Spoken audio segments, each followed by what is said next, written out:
Okay, planning board, we are live. We are recording. Phone lines are off. Go for it. Okay, good evening, everyone. Welcome to the Planning Board of the Town of East Hampton's May 7th, 2025 meeting. I believe before we begin the meeting, I wanted to introduce some folks who are on Zoom. Do we have Eric and Jen, Matt? Yes, we do. Hello, Jen. Hello, everybody. Hi, Jen. Hello, Chair and everybody. So our vice chair, Jen, is zooming in tonight from Wisconsin, and I'm pleased to say that Eric Shantz has rejoined the government of the town of East Hampton, which is really kind of thrilling for all of us. You may remember that he was most recently director of housing, and before that, the assistant planning director. He has a long history with the planning department. He had a very brief retirement from us and is back as principal planner, which is really great news. Great news for us, great news for Tina. It takes a little bit of pressure off of her, and Eric is going to be our principal liaison for the planning board heading forward. So we're really happy to have you, Eric. Welcome back. Thank you. Happy to be back. Great. So we have a very ambitious agenda tonight.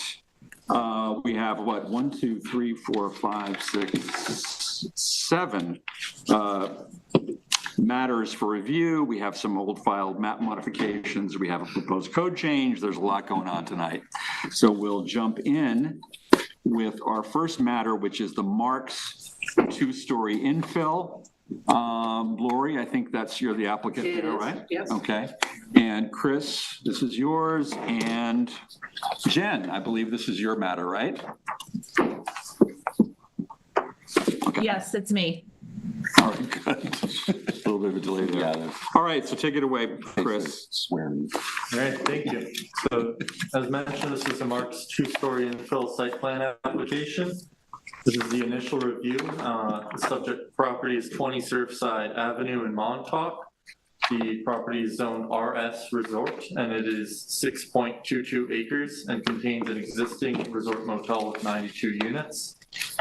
The parcel's on the Atlantic Ocean and is partly cleared with natural dune vegetation between the southern buildings and the primary dune crest. And it's also within coastal erosion overlay zone, ocean littoral zone. So getting into the application itself, the proposal is for unit 3, shown here in the pinkish red color, far off from the dune. And I'm just going to pull up the construction plans. It's a little easier to speak to. So the proposal is to expand and partially renovate unit 3 at the Surf Club in Montauk. The project proposes enclosing the entry patio, which is a roofed patio about 40.5 square feet, to construct a foyer on the first floor and an office on the second floor. Kitchen renovations are also proposed, but not subject to this review. And all work is proposed within existing footprints, and the total lot coverage will not increase. So going into the issues for discussion of this work, the project is a type 2 action pursuant to the State Environmental Quality Review Act and Chapter 128 of the Town Code, and type 2 actions are not subject to additional review. Regarding the sanitary system, the survey submitted indicates 8 conventional sanitary systems on site, and the parcel does not contain a large capacity cesspool. The proposal doesn't exceed any thresholds from the Suffolk County Department of Health Services. Therefore, none of the sanitary systems will be required to get upgraded. From the Office of Fire Prevention, the fire marshal reviewed the application and did not find any issues. No additional reviews required from this department, and the fire marshal report is attached. Same goes for the town consulting engineer, did not find any issues, and the engineer report is also attached. The applicants advised that the additional approval required would be from the Architectural Review Board for the changes to the existing structure. And then moving on to the necessary elements, the planning department has reviewed chapter 255-650 and notes the submission is missing some information which is normally required for all site plans, and this includes the finished floor and ground elevations, property line setbacks, the location of existing utility lines and fire hydrants, parking, drainage, and sanitary details, as well as topography of contours or key elevations. Given the minor nature of the proposed project, the work is proposed within existing footprints, and the fact that the board has waived these elements for similar applications on the property in the past, the planning department finds waiving these items to be acceptable, and the board should determine if it agrees. So in conclusion, similar work has been approved on several other units in the property. The board should consider these past approvals, which should not require the applicant to submit the items outlined. And should the board decide to require any of these items, the board should specify which items they will require. And as mentioned, the planning department recommends that these details should not be required to be provided. The application is otherwise complete and ready for public hearing. The board should determine if it agrees. Thanks, Chris. Lori, do you wish to be heard? Yes. So I'm having an email conversation with the planning department today, and it is crazy that we need to have a public hearing for 40 square feet of infill that will not be visible to anyone except perhaps units 4 and 5. We already did this project at unit 22, Handler, and a public hearing was waived by the planning board. You can see I submitted a copy of that to the planning department. There are 35 adjacent neighbors to the surf club and 29 certified letters that need to be sent at $19.68 each, or $570.72 in postage to do a certified mailing to all of these neighbors, not to mention LPS's time to drive to Montauk to post the property and to attend and represent at a hearing for something that has already been previously approved at another unit on the same property. I am asking the board to please waive the public hearing, even though this is technically habitable space and it doesn't qualify as a minor site plan. It was waived on unit 22 in the past. Okay. I am aware of your concern about that, and we will take that up in our discussion of the project. So Jen, would you like to lead our discussion? Sure. So, I do think that this is a very minor change. As Lori just said, it's a 40 square foot renovation of an existing unit. I don't think that there are any issues for us really to discuss. I do agree that we should waive all of the elements of site plan that are usually required for this. I don't know how everybody else feels about a public hearing. But I am inclined to move to waive that as well. I think it's important to note the minor site plans part of the town code requires the public hearing, and there's no mechanism to waive that requirement. Interesting. So, how did we do that? Yeah, I'm sorry. How did we do that before? How did we do that previously? So that would have to be reviewed. That information was presented to us today. Perhaps there may have been an error with the past review, but as it stands, the minor site plan section of the town code, which needs to be a minor site plan for the public hearing to be waived, and one of the conditions would be that it's not a habitable building or structure. Given it's habitable, they can't waive the public hearing.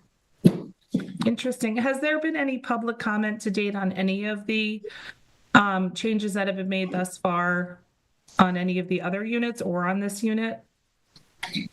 I can speak to that. We've represented most of them that have been converted, either the atriums or the infill projects. There's never been a public comment from someone inside the facility or outside the facility. And for the most part, absolutely everything that goes on here is not even visible outside of Surf Club itself. Okay, thank you, Lori. Thank you, Lori. So there are two new sheriffs in town. One of them is Charlie, our new planning board, as of this year, planning board attorney, and Eric. It does seem excessive, I agree, but if we need to conform to the letter of the code, we need to do that. So I want to hear from both of you about the public hearing issue. This is the first I'm hearing about it, so I was not made aware of this until just now, so I had to do some research. I can't just answer it right now. Okay. Yeah, the wording. Yeah, the wording of the code is that in order to be waived, waive the public hearing, the proposed structure can't be habitable, and this is habitable, as Chris said. We can go back and look at those past applications and see if we made a procedural error in waiving the public hearing requirement, but the code seems pretty clear. We went over it. I will say that I think just like the department recommended waiving a lot of the site plan elements, if it was eligible to have a public hearing waived, we would probably recommend that you do so, given that it's so similar to those other applications and very minor. But as we read the code, it clearly says that if the structure is habitable, you can't waive the public hearing. Maybe that's yet another thing in the code that needs to be changed, but it seems pretty clear. We'll notice the public hearing in as timely a manner as possible, required by law, and try to get it through the process. But we don't see the code as saying that the board has an option to waive the hearing. So there's two potential remedies. I believe a foyer is not considered habitable, and we can change the office to a closet, just revise the plans. That's not habitable. The other option is to only notify neighbors 4 and 5, which are the ones that actually can see the door. That's going to be the only visible change to the facility. I don't know. Charlie may have to weigh on that as well. Yeah, well, I think that's the case, yes. So Charlie, if you can, discuss this with Lori in the coming days, we can sort of figure out if there's a way around this. I think we all kind of agree that it's sort of excessive under the circumstances, but we do need to conform to the code. There may have been a mistake in the past, and we need to, going forward, hew to what's the code. So let's figure out if there's some mechanism to avoid it. Right. Can I make a recommendation? The board only has 2 questions at the end of the memo. Basically determine if would waive well, I guess what you should say is whether or not you want to waive the site plan elements, and then if so, then it would appear to be complete and ready for a public hearing. We'll go through the process of scheduling the public hearing, getting the notice ready. That would mean probably a hearing on you would have to schedule the public hearing on the 21st. I believe you could have the public hearing on the 4th of June, and then a resolution would be the 25th of June. I will say, and then what I was going to say is, in the meantime, if Charlie finds that this doesn't qualify, or can qualify for an exemption, we'll tell the board and we'll put it back in front of you soon. But I will say too that if there's going to be amendment of plans or things of that sort, that's probably going to cause even more of a delay of submitting that, having it reviewed, getting it in front of you again in a work session. So I think the thing to do is to move forward with scheduling the public hearing, and we'll just inquire behind the scenes as to whether or not it's totally required. And then if it turns out it's not totally required, then at our, whatever the next available meeting is after that, can we review and then, approve it, make a motion to approve? Yep. Okay. I think that's a good plan. But for tonight, we can actually answer the 2 questions. Yeah. Right? So the first one is, does the planning board agree with the planning department's recommendation to waive the items required by Town Code 255-6-50, the necessary elements, the 5 things: finished floor and ground elevations, property line setbacks, location of existing utility lines and fire hydrants, parking, drainage, and sanitary details, topography with contours or key elevations? Are we all good with waiving those requirements and circumstances? Okay. So that being the case, do we find the proposal complete and ready for a public hearing if there is to be one? Yes. Yes? Okay. So in the meantime, we'll take Eric's advice and we can get something scheduled for a public hearing. And in the meantime, you can pursue some other options through Charlie. Thank you. Okay. Thanks, Lori. All right. Our second item on work session is a sub-waiver review for McDonald Griffin. And Shannon, that's you, right? Jen, that's you again. And Chris, that's you again. Me. Yep. All right, Chris. All right, thank you.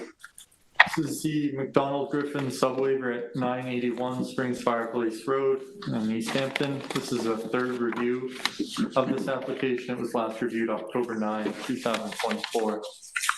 Just to give a context on the site, the Zone B residence is 1.25 acres and is adjacent to several areas of environmental consideration. These include a scenic area of statewide significance, the Accabonac Harbor Critical Environmental Area, New York State Significant Coastal Fish and Wildlife Habitat, and the Suffolk County Groundwater Protection District. Parcel is partially cleared, as indicated on the submitted subwaiver map, which conforms with the town code.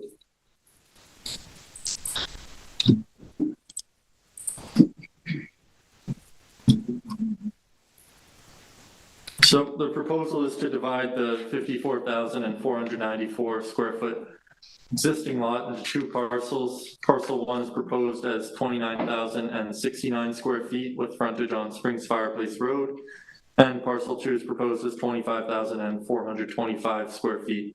The proposed lot areas do require revisions, which I'll get to.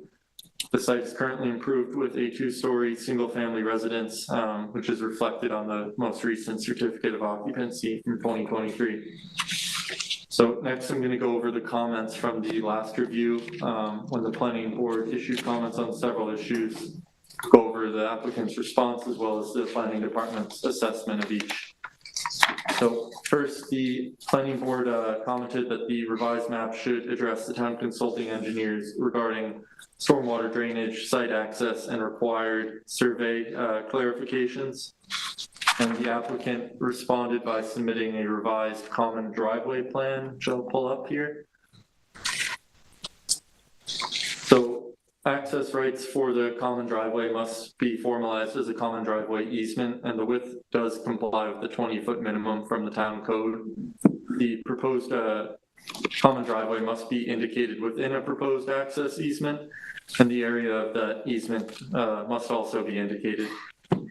The town consulting engineer notes the proposed common driveway is missing the required emergency vehicle turnaround area at the end of the driveway. This area must comply with the standard details indicated in Chapter 220 of the town code. And once a compliant common driveway is proposed, the applicant can submit an access easement, including course descriptions of the common driveway. The course bearing shown on the common driveway plan must be revised to match the subdivision waiver map. And then regarding stormwater drainage, the engineer details the drainage design for the common driveway has been amended to provide subsurface stormwater containment within some plastic catch basins. As these catch basins are proposed are unacceptable since they are primarily designed for lawn or landscape areas and not what we want to see with paved traffic bearing areas. So the applicant should consider revising the drainage structures based on the engineer's report, which includes details on what sort of structures would work.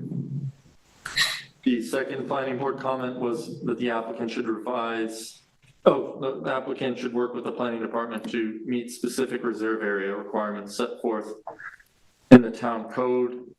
The applicant responded with a revised planting plan based on feedback from the Natural Resources Department, and plantings have been added in the area of the proposed scenic conservation easement where the width is lessened. So the planning department is satisfied with this revision, and the board should determine if it agrees. The revised revegetation addresses the board's comment to provide more vegetation where the proposed scenic easement is narrower due to the existing IA wastewater system. Sort of shown in this area, the applicants just added more vegetation to sort of thicken it up where the easement is more narrow due to the system in place. The last comment that the board issued was to revise the short environmental assessment form, part 1, per the planning department comments. And the revised form was submitted to indicate the other required approvals, total acreage to be physically disturbed, and details that parcel 2 is proposed to connect to Suffolk County Water Authority Public Water. And the planning department is notes that it was revised as requested, and the planning department's just correcting the record to state that Suffolk County Planning Commission review will not be required, as it was stated in the last review. Moving on to subdivision waiver requirements that are sort of required for any subdivision waiver. Revisions are needed to comply with the town code. The proposed lot area for parcel 1 is 29,069 square feet. However, the calculation did not exclude the area of the proposed scenic conservation easement, which is approximately 4,060 square feet. Also for parcel 2, the flag lot, the lot area must not include the flag strip, and therefore the proposed lot area for parcel 2 should be 21,771 square feet. The subdivision waiver map should be revised accordingly to indicate the accurate lot areas. Also, the proposed common driveway must be within a proposed access easement, which should be indicated on the revised map, and this configuration must be revised to satisfy the comments regarding the required turnaround area. The applicant and the board should note that the required lot area for a yield of 2 parcels must be demonstrated in doing this. This must consider the required improvements with the turnaround area, 20-foot frontage for the rear lot, and all other requirements mentioned. It appears the applicants can design the subdivision waiver in a way that avoids the need for a variance, but proof of such must be provided to the board. Next, it was mentioned in the last review that the applicant intends to keep the utility lines that are serving parcel 1. These would cross the conservation easement. And the easement's been prepared to reflect the fact that those utility connections will remain. Meanwhile, parcel 2 will have its utility lines within the flag strip, so there's no need for a utility easement to be recorded for either of these properties. The location of the proposed IA sanitary system is acceptable, and that'll require county approval once it's actually proposed for construction. Regarding existing structures, during a site visit April 23rd, a couple weeks ago, there's a unapproved shed observed, and this is in the portion of the property where parcel 2 would take access, and it would also appear to not meet setback requirements. Given that it doesn't have the benefit of any permits, the applicant should just explain whether they will remove this shed and just provide a timeline for that removal if they are going to do that. Regarding the engineer comments, he had some additional comments building off what I already went over. And that's simply that the location and distance of the nearest fire hydrant should be indicated on the subdivision waiver map, and the proposed building indicated on the subdivision waiver map needs to be removed, since the final plat should only show building envelopes. The fire marshal reviewed the application and did not find any issues. No additional reviews needed from their department. The other approvals required would be the Suffolk County Department of Health Services for the final subdivision waiver map. And in conclusion, the application is incomplete pending the revision of the common driveway and proposed lot areas. The board should consider whether the proposed revegetation is acceptable. The area of the proposed conservation easement and access easement should be indicated and subtracted from the lot area for parcel 1. The same regarding the flag strip being reduced from the lot area for parcel 2. And the applicant should explain whether the shed will be removed. And the applicant should submit revised plans and a response letter based on the board's feedback. All right, Chris, thanks very much. Shannon, do you wish to be heard?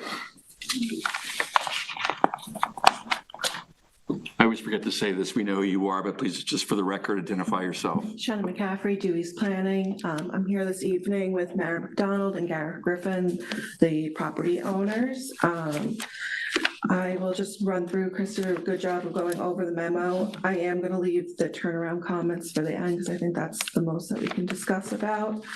Regarding the drainage, TF Engineering is working with the town consulting engineering to determine whether the catch basins, they are designed to be outside and not the improved surface area. So they believe that they can be the plastic, but they're going to work out that detail with Vinny, and whatever they come to, we'll submit the updated plan. Either keeping the catch basins as is or revising them to the metal grades. Then regarding the subdivision map, we will have Gary Benz, he's actually already updated the map to exclude the scenic easement. I do want to note that the flag strip is excluded from the lot area. If you just scroll down a little bit, Chris, there's, in that table, it has area excluding access strip, so that's where the scenic easement removal will be as well. Then regarding the shed, that will be removed. We do request that the board allow that to be a condition to be at the signing of the map, and we'll have that removed by then. And then we also have the map to be updated to show the distance of the hydrant. Gary Benz has already taken care of that item as well.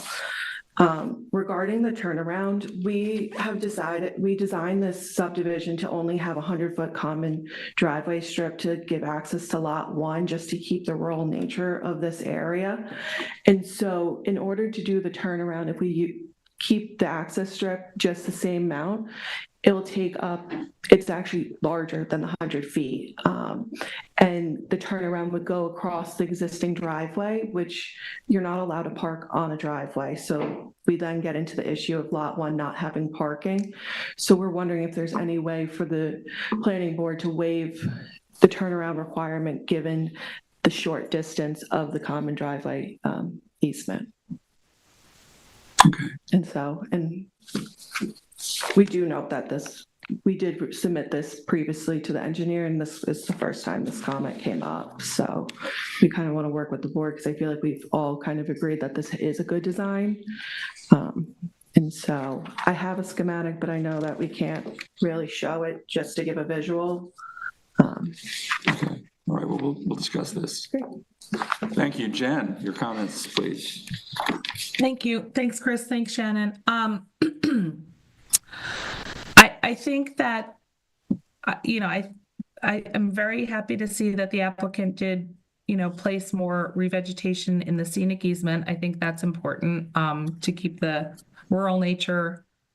I'm a little confused about the turnaround. So if you're saying, and my apologies, I'm working off my laptop, so I don't have my paper packet with me. So Chris, just if you could use your cursor and explain to me where the planning department kind of wants the turnaround to be. So typically that'd be at the end of the driveway. I can pull up a diagram here sort of showing.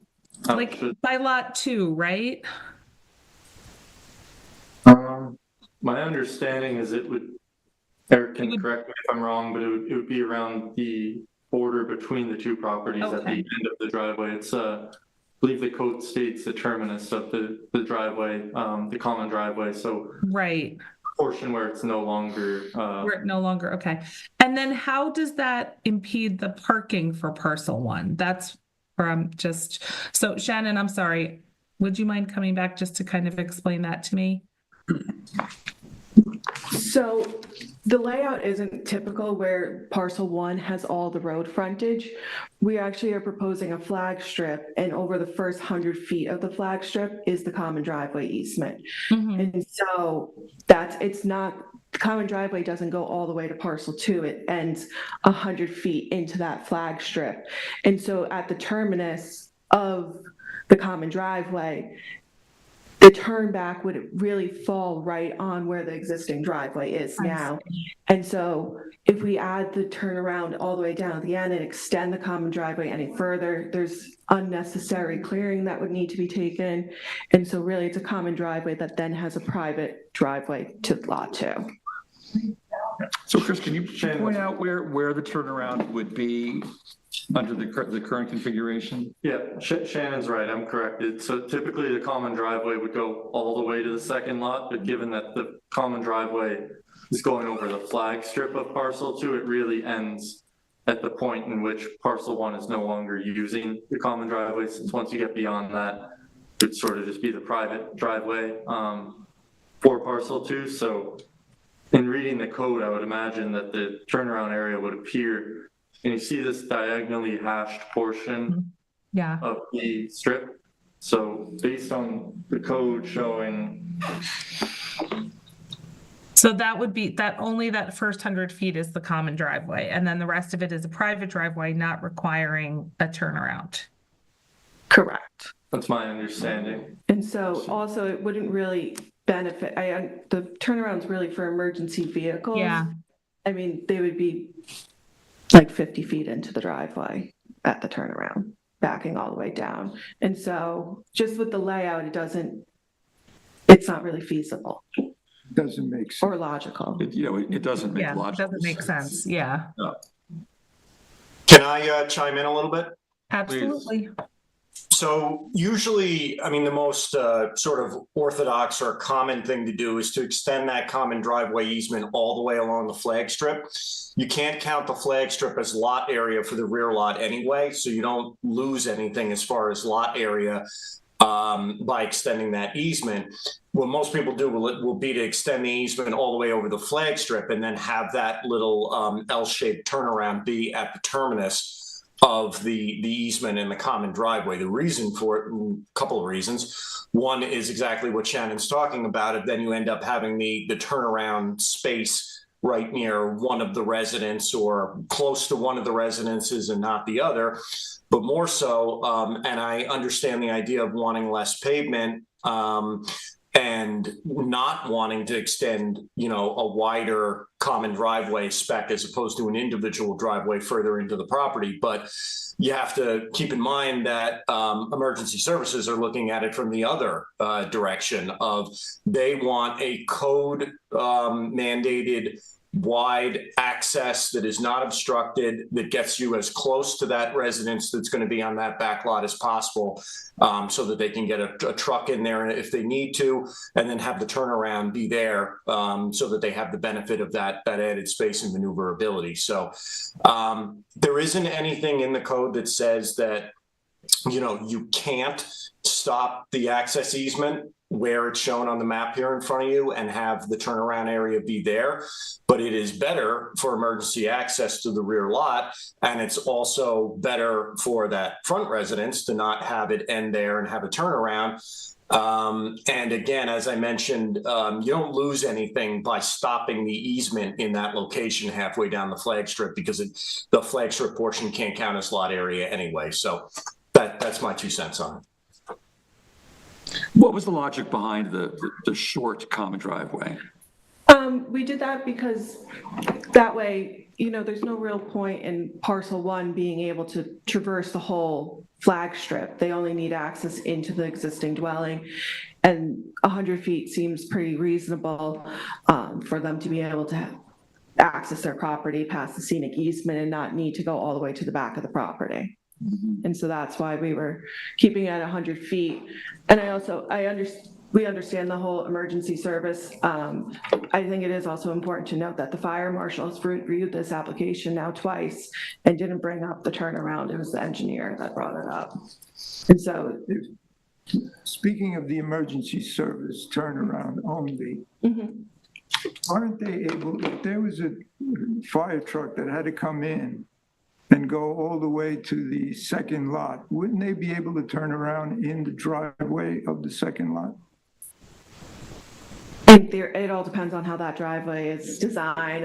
I don't think I can. It depends what truck they take back there. Right, exactly. I mean, there are common driveways. It's also, the deepest the lot is 300 feet. And we have common driveways that are well over 500 feet now. You're right, Lou. There will be a driveway of some kind on parcel 2, right? We just don't know, and it's hard to guess. Yeah, I will say from very recent experience, having a common driveway and then a driveway off of it, without a turnaround, it has been really difficult for ambulances to get into the, where I live personally. And so having experienced it very recently, I do see the need for emergency services to be able to get in there. Right. So I'm wondering, would it be possible, Shannon, for the applicant to extend the driveway to the property line of parcel 1 and then do the turnaround there? I just, you don't think you're going to need it, but then when you do need it and the ambulance can't get in on a snowy day, you really are, then you think, oh, that's why they suggested that. Chris, what are the required dimensions of the L portion of the turnaround? It's just. Let me just pull that up. So it's about 50 feet deep and 12 feet wide. So that's not that much. 50 feet. I mean, That's 600 square feet. 50 about. feet from, okay, the edge of the. Edge of the driveway into the property Right, and what is the is a lot. front, what is the width of the property? parcel 1's width is 163 feet, so it's about a third of the property. Third of the property. Yeah. This is a dilemma, right? I mean, I think we all understand the need for emergency vehicles to be able to navigate a situation like this, but it does really seem as though Huge, yeah. a huge portion. This is a very constrained site as it is, right? It is. And it would also require you to kind of extend the common driveway, right? Another major change. What flexibility do we have, Charlie, on something like this? I mean, I'm in the fire department, and I know that the guys can back out of that driveway as long as it's wide enough. They don't need a turnaround. They can back out. But that's not a code thing. That's just anecdotal. Right. It's only 300 feet. It's not, these guys can do a lot more than that. Right. That's true. It is only 300 feet. And that's to the way back of the lot. Yeah. 182 parcel 2. I think that I need to look at the code more, but to me, that's really designed for like a big, long, multiple houses, multiple units. Like this is kind of like, there's many houses that have longer driveways than just a single house. Yeah. Yeah. Listen, I mean, we don't want to create an undue burden here, and the fact that the fire marshal hadn't really flagged this, the engineer is the one who did, Yes. right? I think we really need to be clear about what we're required to do here, right? Now, if there is any requirement, and I would sort of say that if there's not a hard and fast requirement for a turnaround, I personally think that we should consider waiving it. Right? Yeah. But we're going to need to find that out. Yeah.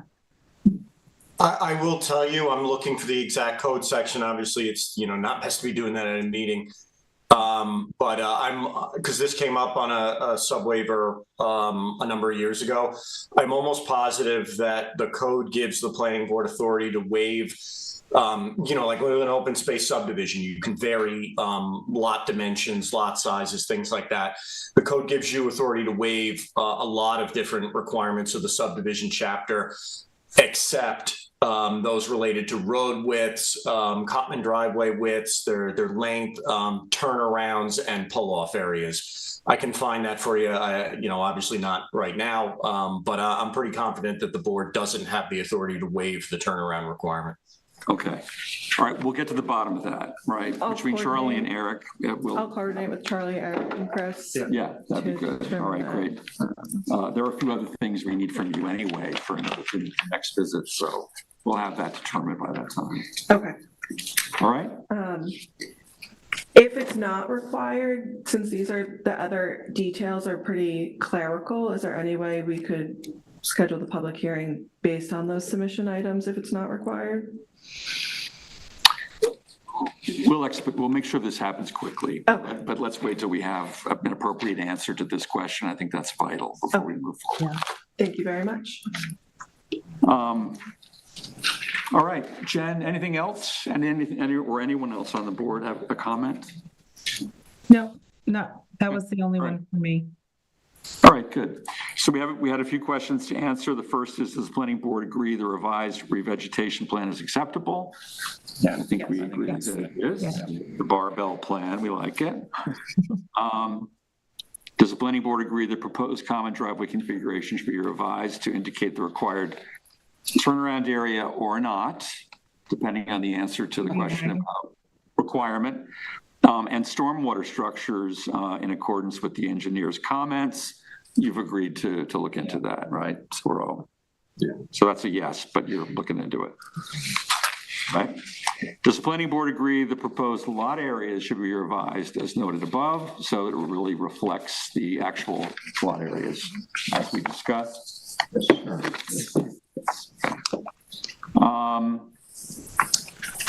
And that you've addressed the shed, you've addressed the fire hydrant issue. I think we're good to go. Thanks, Shannon. Thank you. All right, moving on. The next subdivision review is Glen Valley Associates Limited. And that Ava is you, Eric for the planning department, and is the applicant here. Okay, great. All right. Will, that's you. Go for it. I have Glen Valley. Oh, I see. You're just driving. Okay. Right. He's talking. You're driving. So this is a follow-up submission. The board last reviewed it on December 4th. As a application for a property that is roughly 2.5 acres to create two lots, each of just over 40,000 square feet.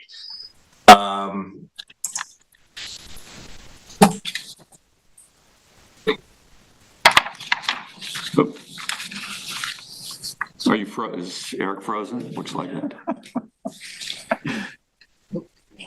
I lost you. Well, that was fun. Sorry about that. There you are. Yeah. Sorry, I clicked on the wrong thing.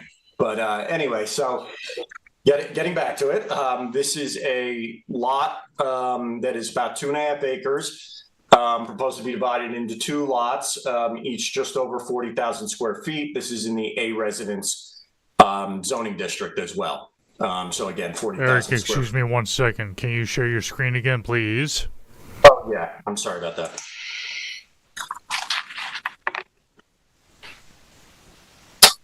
Hopefully now everyone can see the... Yep. Now you're talking. Go ahead. Great. Thank you. Sorry, technical difficulties and, learning curve here with everything. But anyway, so at the last review, the board detailed a number of issues the applicants have addressed. All of them, the main comment, though, was that the engineer had comments, specifically two of them, of revisions that needed to be made to the map. One was to add monuments at the change of course direction, which helps surveyors identify where the property lines are. That has been added. And then the old map had hypothetical building locations and sanitary system locations, because both, this property is entirely vacant. Those need to be removed for filing of the map with the county. That has been done. The planning board already agreed to waive the public hearing. Again, this is the final subdivision stage of the public hearing. Was held the preliminary. The fire marshal signed off on this. Health department approval has been received. This isn't an urban renewal map. The town board had originally approved the UR map modification with the incorrect lot areas identified for the two lots. They've since corrected that and gotten amended approval from the town board.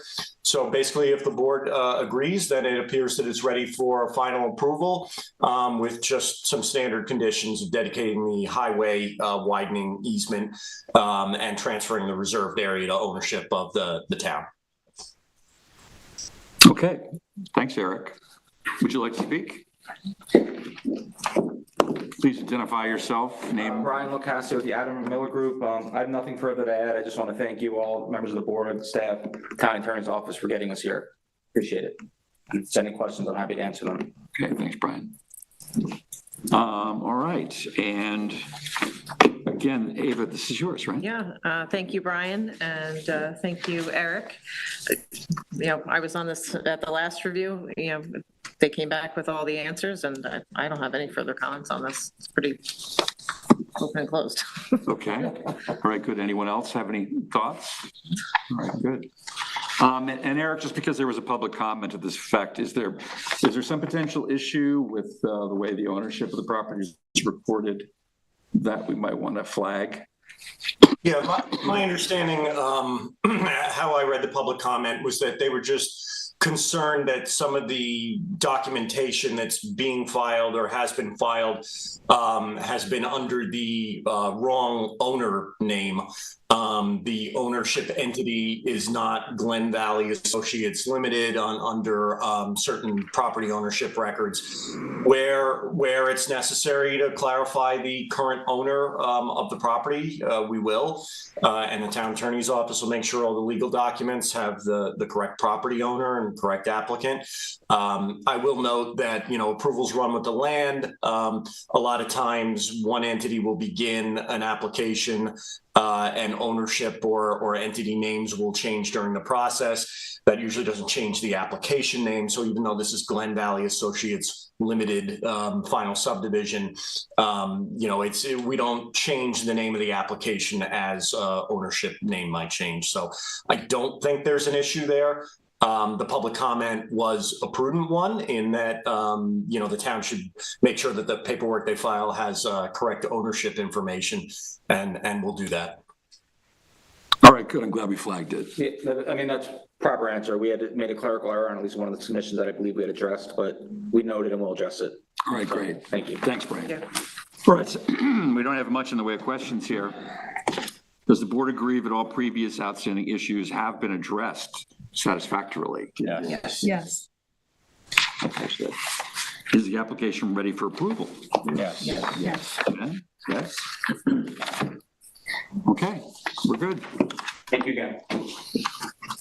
Well, we're making great progress here. All right, our next project is Heading East LLC site plan review.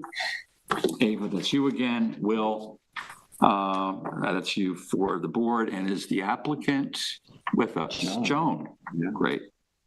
All right, Will. Okay, so this is an application seeking to legalize an existing chicken coop and run. The site is 110,908 square feet, or 2.5 acres in size, or 60,111 square feet, excluding the access and agricultural easements. The property is located on Talmadge Farm Lane in Springs and is zoned A2 residence. The site is improved with a single-family residence with covered porches, second floor porch, detached garage, patio, generator, shed, pool house, pool, and the subject chicken coop and run. The site is considered to be partially cleared according to town records, and the project is a type 2 action pursuant to SECRA and Chapter 128 of the Town Code and requires no further SECRA action. The site was initially created by the Hilda Talmadge subdivision approved by the planning board on March 31st, 1995, with the subject property being referred to as Lot 6 in that project. The subdivision contained a covenant which requires the approval of the planning board prior to constructing any building or structure within the agricultural use easement area. And that agricultural easement covers sort of the eastern half of that property. The planning department recommends this project be deemed a minor site plan as no variances are required, health department approval is not required, the proposed work is only approximately 35 square feet, no additional parking will be required, and no public controversy has been generated at this point. The board should discuss if this application may be deemed a minor site plan, which would permit the board to waive the public hearing requirement. No lighting information was submitted as part of the application, and the applicant confirmed that no lighting is proposed or existing on the chicken coop. In addition to the formal site plan review, the proposed project will require approval from the Architectural Review Board. Finally, the applicant should refer to the Town Code section necessary elements of site plans to confirm all necessary elements have been met with this site plan submission. The planning department notes some items missing from the applicant's submission are not relevant to the review of the proposed project and recommends the board waive the requirement of them. The planning board should discuss if they agree. These items include dimensions of property line setbacks to the subject chicken coop and run, layout of existing and proposed parking areas, existing and proposed sewage disposal systems, and existing topography of the site.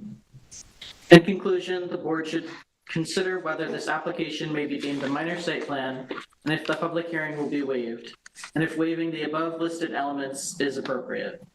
Should the board agree to waive the required site plan elements and public hearing requirement, then the application will be complete and ready for approval. All right, great. Thanks, Will. Joan, would you like to be heard? Will did such a Name good... and address. Oh, Joan McGivern, 33 West 2nd Street, Riverhead, New York, Toomey Latham.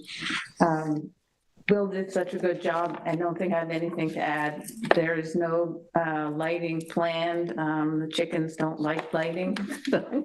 Only during the winter. Only during the winter. Parking really isn't an issue for the chickens. It's in an agricultural easement. The owner asked forgiveness. It was a COVID project of a child, and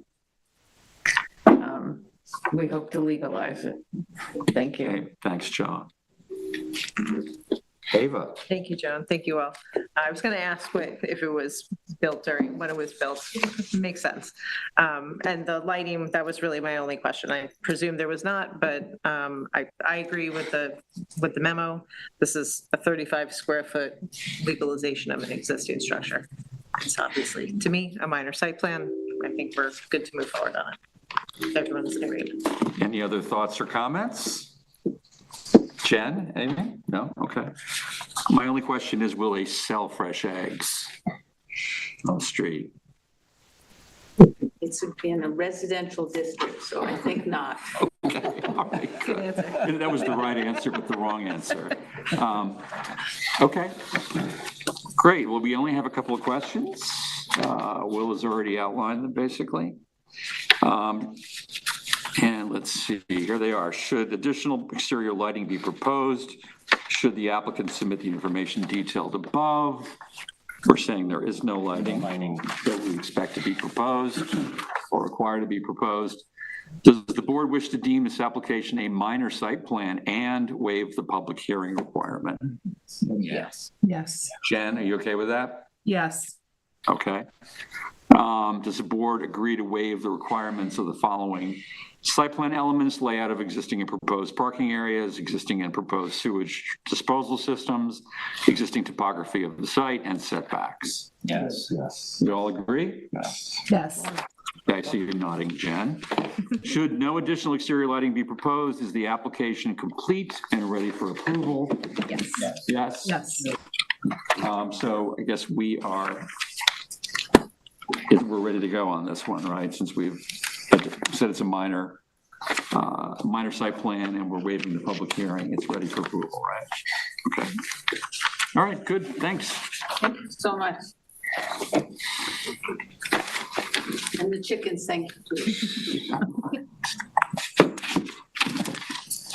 All right. 267 Acabonic sub-waiver review. So Jen, you're back on for that. Will, that's yours again. And John and Shannon, I think are you both on this or no? I think. Oh, you're just an interested party. An interested party. Okay. All right, good. Will. So this is an application that has been made to subdivide an approximately 1.208 acre lot having frontage on Acabonic Road into two lots, one of which will be approximately 28,621 square feet in size, lot 1, and the other will be approximately 24,000 square feet in size, lot 2.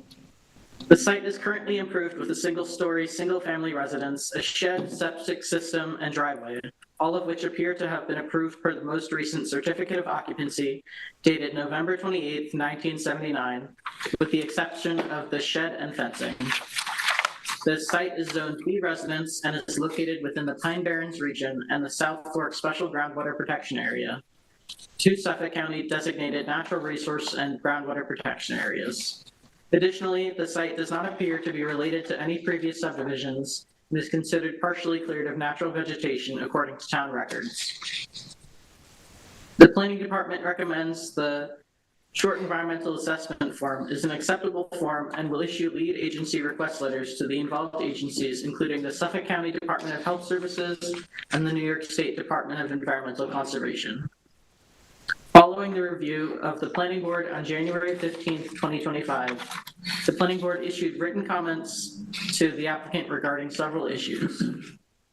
The board requested the applicant submit a revised short environmental assessment form, which the applicant provided. Second, the board requested the applicant add the size of the easement to the revegetation plan, as well as clarification on the perimeter evergreen trees located along the southeastern property line, and add the name of the preparer to the plan. None of these changes or clarifications were made in the newly submitted materials. The applicant should make these changes and submit the revised plan for review. The board has previously requested the applicant submit this information at its January 15th, 2025 meeting. Third, the board requested the applicant revise the stormwater drainage and management plans, add an emergency turnaround, and revise the section details to be consistent throughout the application. The applicant submitted a revised driveway, road, and drainage plan. The revised common driveway, road, and drainage plan was updated to indicate the typical stormwater dry well detail piping was 15-inch diameter HDPE pipe, and an emergency vehicle turnaround area was provided at the end of the driveway, as were requested by the town consulting engineer. However, the revised plan does not address the engineer's request to specify the dry wells are 12 feet deep. The applicant should make this revision and submit the finalized plan. The board had previously requested that applicant submit this information at its March 1st, 2024 meeting, its July 24th, 2024 meeting, as well as at its January 15th, 2025 meeting. The board also requested the applicant revise the survey to read access and utility easement as opposed to only reading access easement. The submitted revised survey has not been edited to address the board's request, and the applicant should make this change. The board previously requested the applicant submit this information at its March 1st, 2024 meeting, its July 24th, 2024 meeting, as well as at its January 15th, 2025 meeting. Lastly, the board requested the applicant clarify if the existing shed and fencing on Lot 1 will be removed or legalized, and the applicant did not provide this clarification. The board previously requested the applicant address these structures at its March 1st, 2024 meeting, its July 24th, 2024 meeting, as well as at its January 15th, 2025 meeting. In conclusion, the applicant should submit a revised revegetation plan, revised common driveway, road, and drainage plan, and revised survey. The application remains incomplete, and the applicant should ensure a response is provided for each listed item in order for the application to be deemed complete. Okay, well, thank you very much, Mr. Tarbett.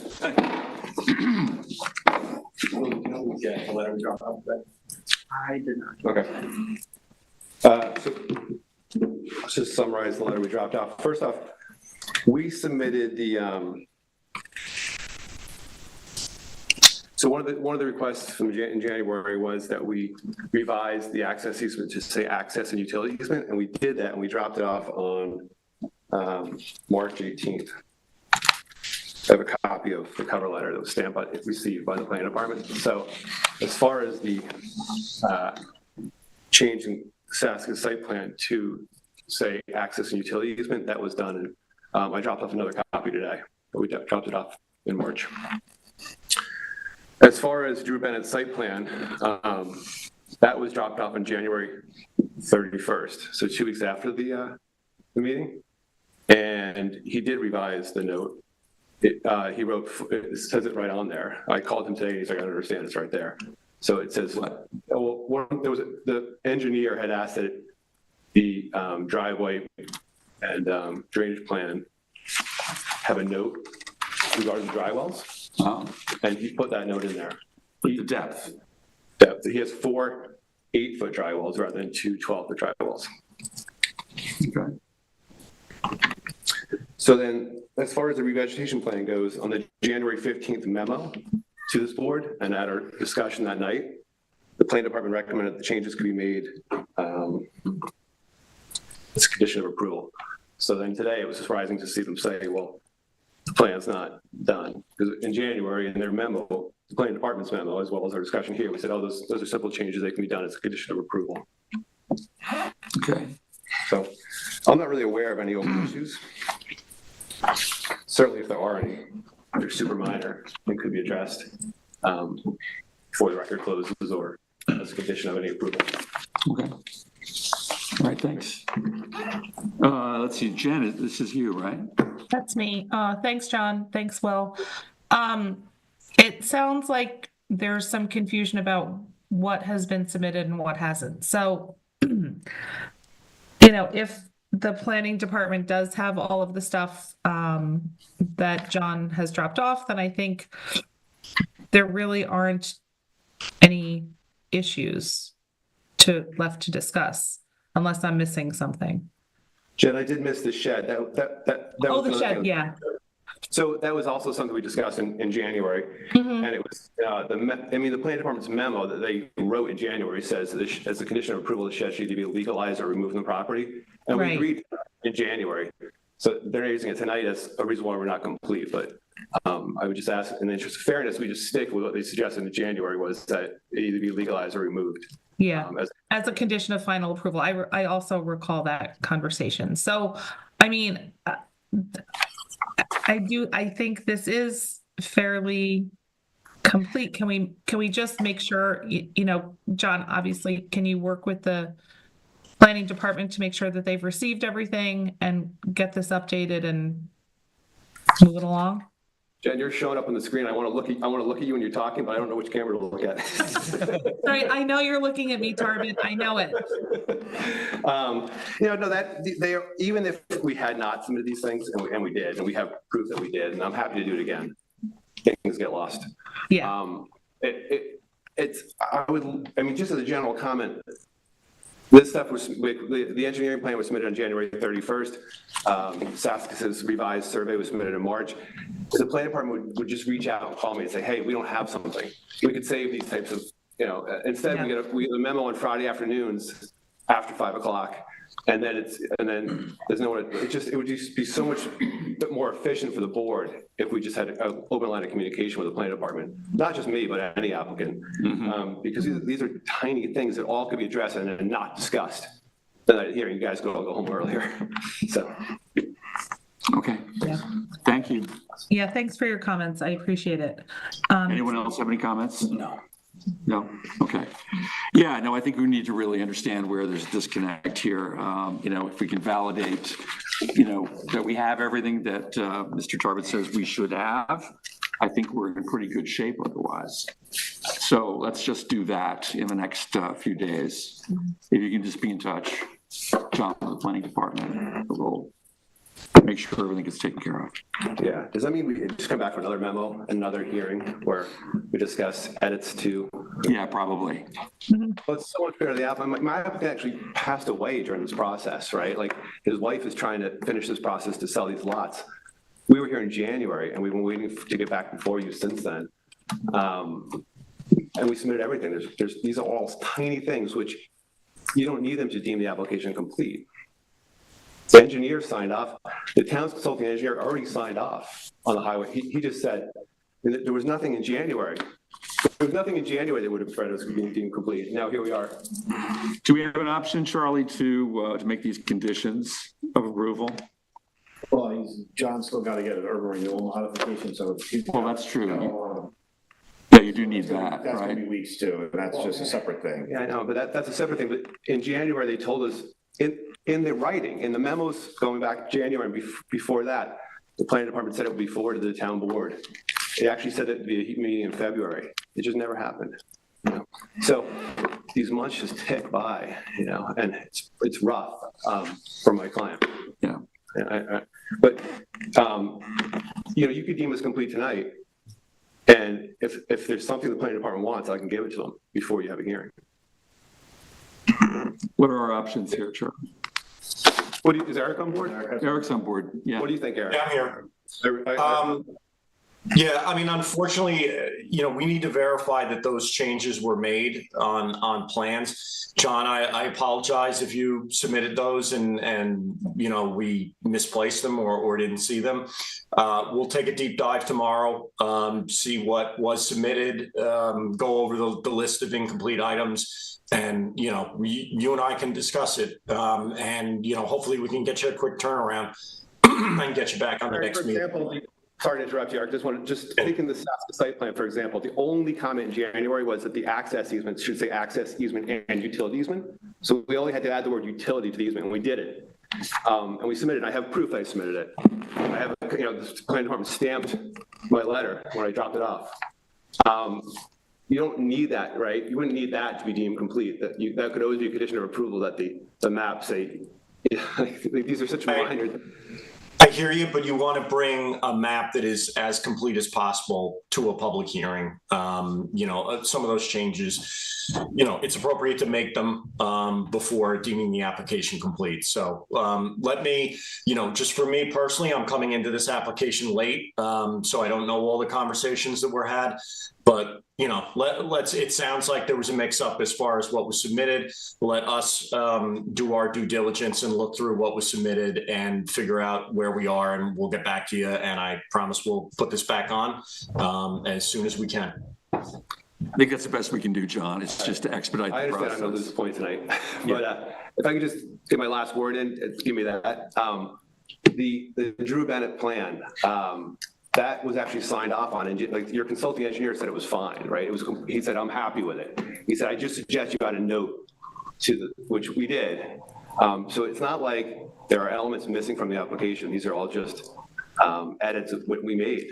So then to be here 5 months later, so frustrating. But I see the cards. So, thank you. Thank you. Thanks for your patience. All right, well, I think we know the answer to the questions. Should the applicant submit a revised re-veg plan, including the size of the easement, intention of the existing evergreen perimeter plantings in the southeast, and add the name of the preparer? That apparently has been done, right? Sounds like it. Yeah, and it should be. Should the applicant submit a revised common driveway road and drainage plan specifying the dry wells will be 12 feet deep? It sounds like there's an alternative that's been proposed.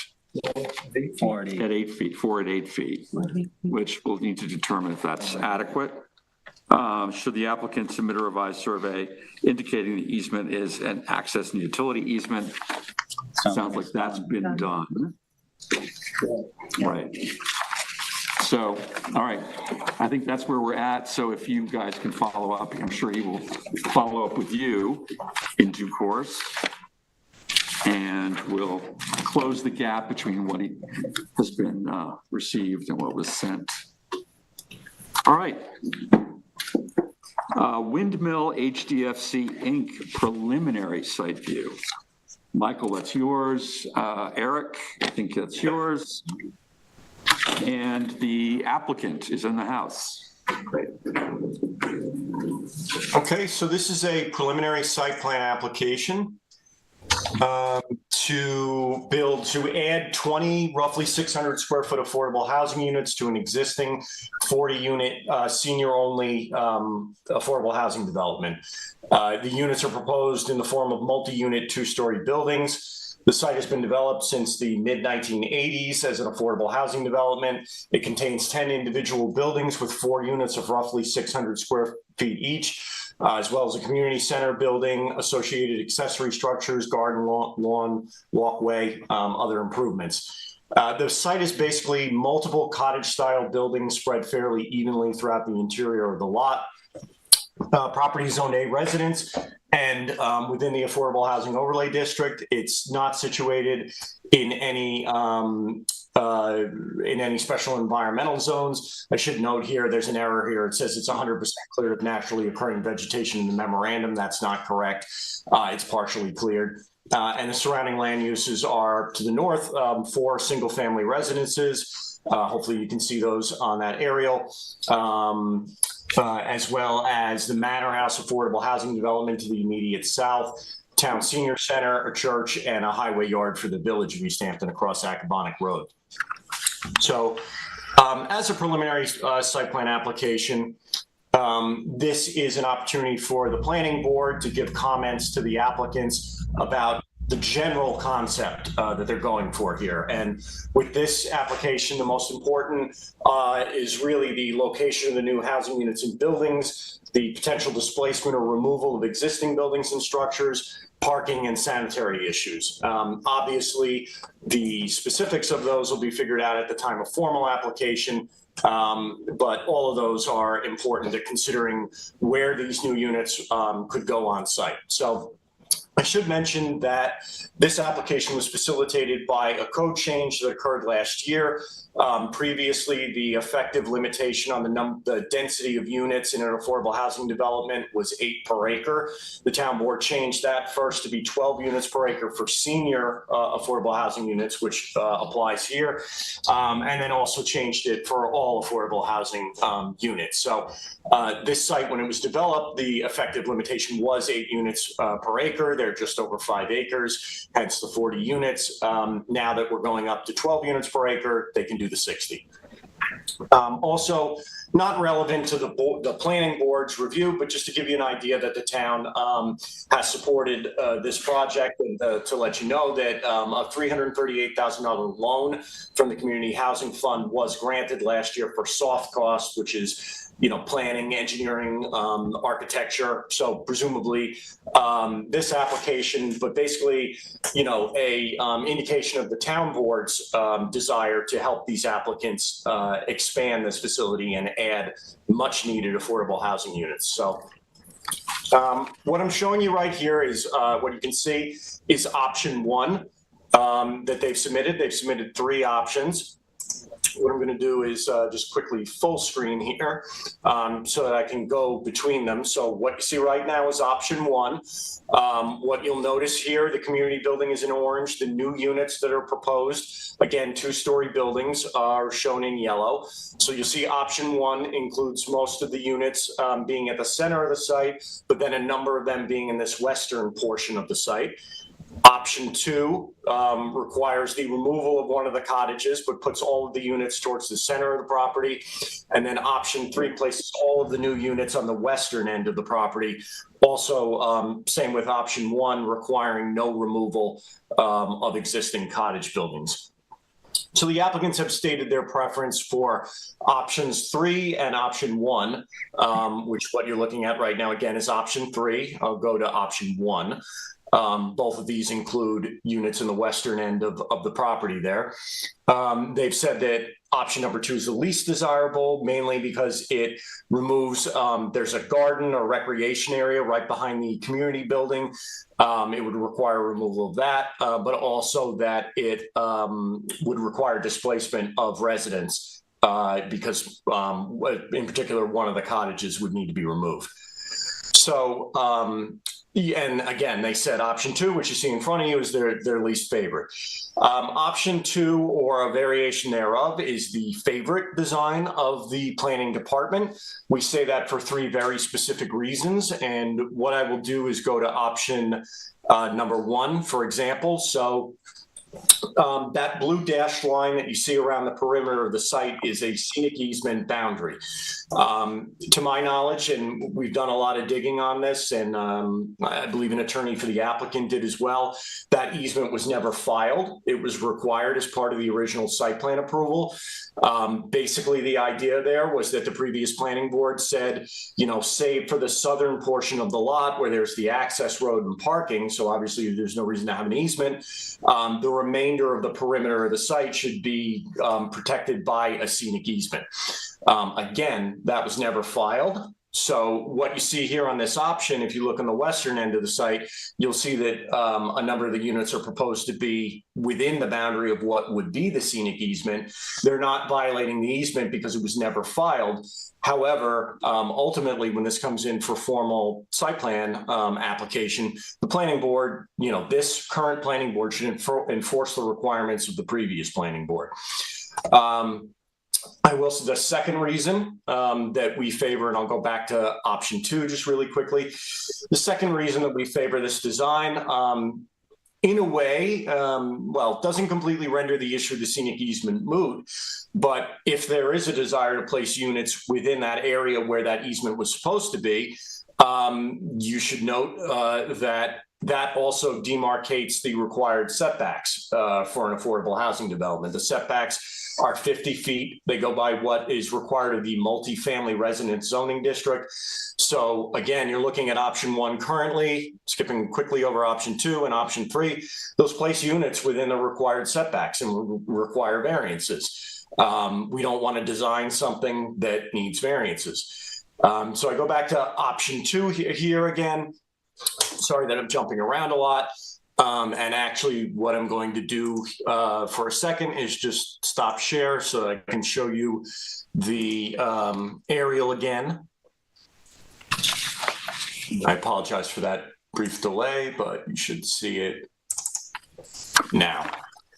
And this is somewhat of a far out aerial. I have another one that zooms in closer, but if you look to the western end of the site, that right now is largely in its natural state. There's a walkway and some other minor accessory structures there, but it's in its natural state. It's an uncleared area on the property, and it provides a good buffer to Springs Fireplace Road.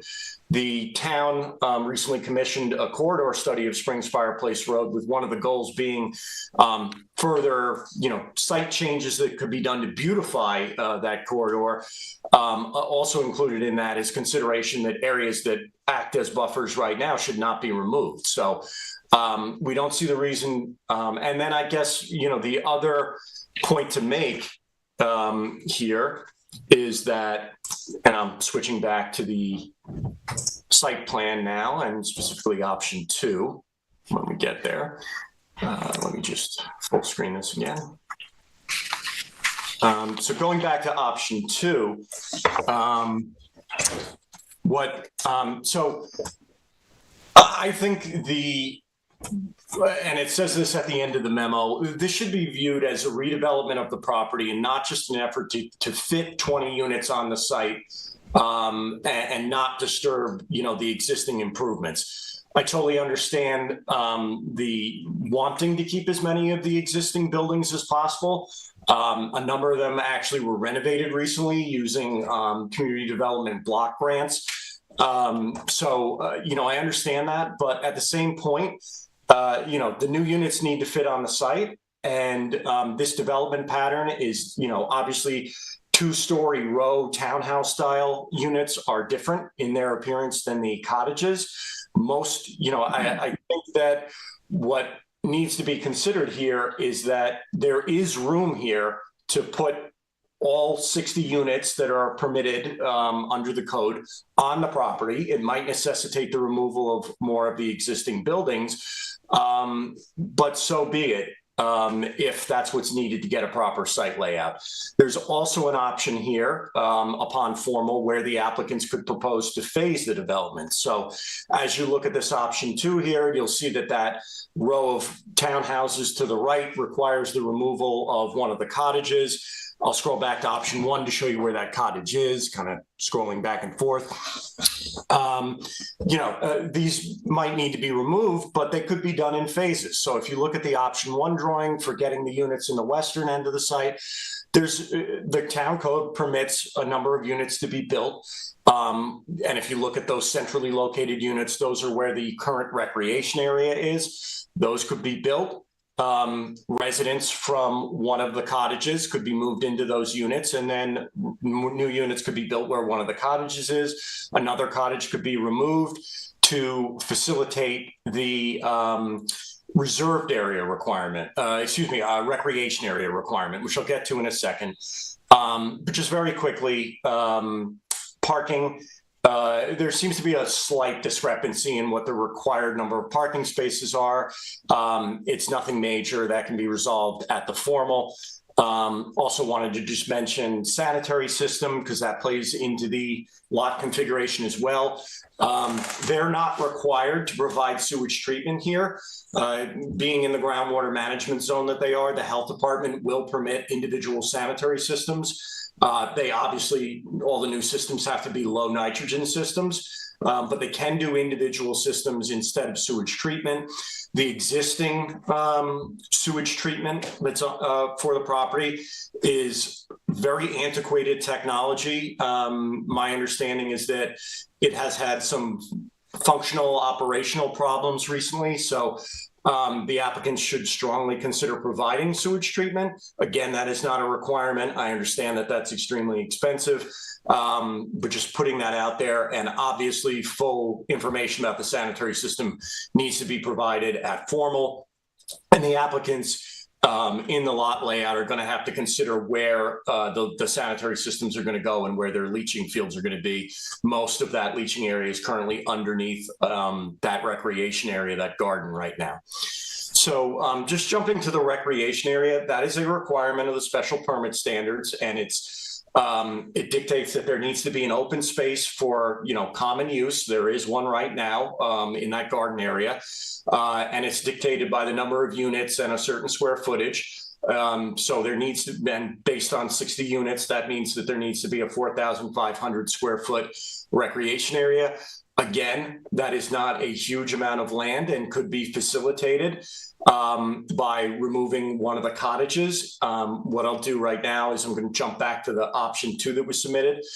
So if you look at that orange building, which is the community building, right to the right, if that cottage were removed and then the 4 units that are in there are added to the rows of townhouses, might necessitate removing another one of the cottages. But if that cottage just to the right of the community building is removed, you can adequately fit a recreation area that could be a garden and an open space that's right at the front of the site, right near the community building, right at the entrance to those rows of townhouses, and would probably make sense. Not saying that the applicants must do that, but it's a consideration.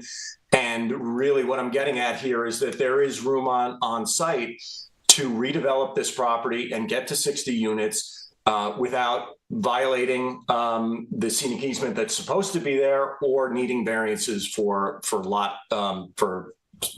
setbacks. So again, another point just to make is that, these are 2-story townhouse style units.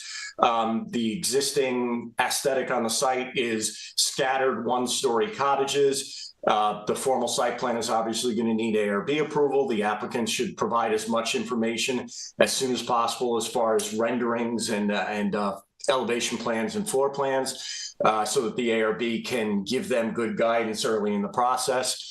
Obviously, as a preliminary site plan application and a one-time review, this application is a type 2 action under SECRA and no further review is required. The formal application will be an unlisted action, most likely, but will require a SECRA review.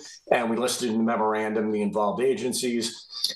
So basically, in conclusion, again, preliminary site plan application, a one-time review, trying to give guidance to the applicants over the general configuration of the site and go through the options that they submitted and point them in the right direction. And again, the planning department, as we always do, recommends that a design the design eventually be one that honors the boundaries of the scenic easement, doesn't require variances, whether they be yard setback variances or anything else, and doesn't remove that existing natural buffer on the western end of the site, which is extremely constrained anyway, and actually was supposed to remain open for emergency vehicle access. That configuration has since changed, but just point a note there. So that's basically our advice on this, and I'll leave these options up on the screen. I'll leave option 1 up, and I can toggle through them if the applicants want me to do that. Thank you, Eric. Sir, would you like to be heard? Name and address, please, for the record. Brian Lester, Calvin and Lester, 132 North Main Street, East Hampton, New York. Evening. I read through the memo, I appreciate the comments. I think one of the main considerations here is that we brought a team together before we got to this point in order to develop these options. Engineers, finance people, et cetera. We considered phase development as well as removal of certain buildings and whatnot. Two big considerations there. One, the impact it's going to have on our residents. Our residents there are older. Moving them can be traumatic for them. So we're trying to keep them in residence. The other issue on phase building is financing. The financing that we seek here, they don't like phase building. They want one shot, get them up, get everyone in. They would see phase building as two separate constructions, and they have a minimum amount of number they will fund. So we need 20 in order to get the funding. If we break it into 7 and 7 or whatever, 10 and 10, it's going to be a funding issue. And that's why we're proposing it as it is. The two options that are preferred, the area where the scenic easement is or the variance may be required, that backs up right to the current senior citizen center. And so it's not a residential property there. It's also a property that's going to be abandoned at some point by the town. And I know there's been some discussions about that adding to senior housing. So keep in mind that may be a development that will then building there will help build next to it if what discussions have been had come to fruition once the senior center is built, hopefully soon. Okay. All right. Good. Thanks for those comments. I appreciate that. So before we turn it over, Michael, I want to just reiterate what Eric said, and this is a preliminary site review, right? We're only here to provide some direction, hopefully develop some consensus as to which of these options we most prefer, and what sort of things we'd like to see in the formal submission. So we're kind of operating at that level tonight. So Michael. Thank you. It seemed to have just become far more difficult to make a decision on this. But thank you, Eric and Mr. Lester. I appreciate the great demand for these units as well. And 20 units will just be a fraction of the demand.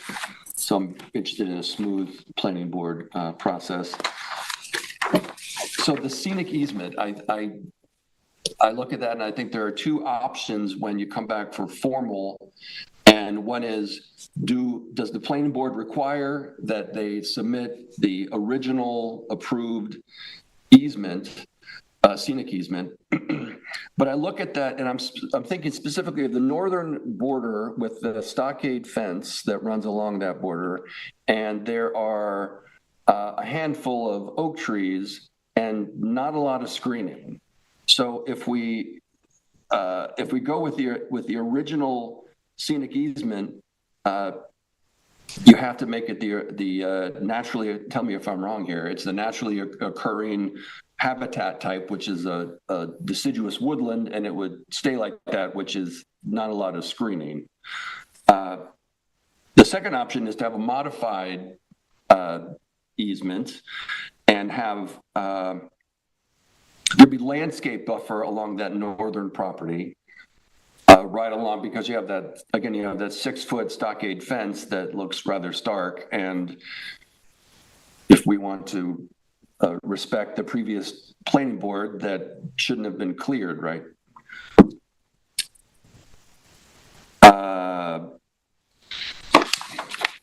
The recreation area sanitary system was addressed. Something I want to talk about is, my grandparents lived on the second floor of a 2-story development like this, and there was no elevator. They did well for many years getting up and down those stairs, but at some point they didn't. And I wonder if that is something that you're... Yeah, we're not proposing... Can you come to the podium? Building concepts that we haven't submitted yet aren't talking stairs. It's a ramp system across the across those the upper story apartments. A ramp to get to the second floor. Because they're built.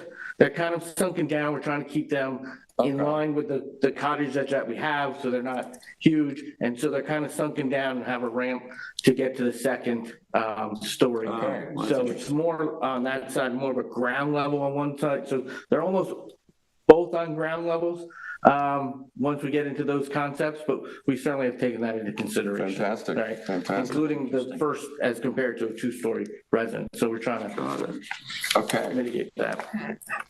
And, you know, I buried the lead and we look at these options. I don't know. I don't know which is the best option. We'll get to you, yeah.